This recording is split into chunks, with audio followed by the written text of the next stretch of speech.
Hi guys, good afternoon. Guys, natin diri sa C3 Mall. O ako ipakita ninyo guys, kaya diri po niya gisumana na bata din nahulog sa third floor. As in, lalo medyo kayo gikahulugan guys. As in, kadlok kayo kahulugan niya. Kita na ko ninyo ha.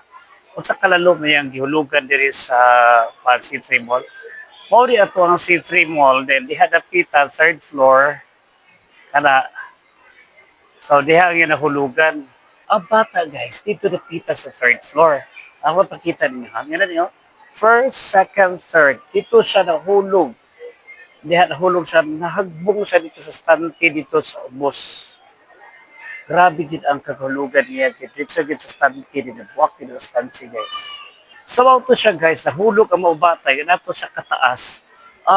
Nakulang yung kaya napag ang helir pag bata kay wala gid namatay taliwala sa kaubos o kalalom kaayo dayon hagbong siya dito sa stante.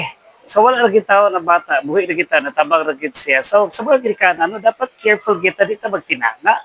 Kasi kung tinanga ta, katog yung mga bata, muy magproblema.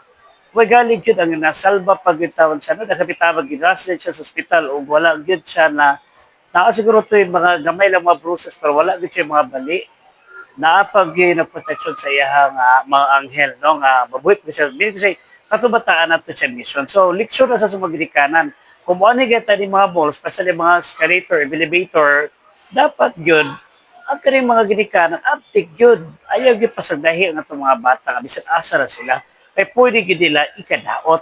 Okay, so watch out, be careful mga ginikanan, gayo biya sa pananaw ang mga bata. Okay, goodbye.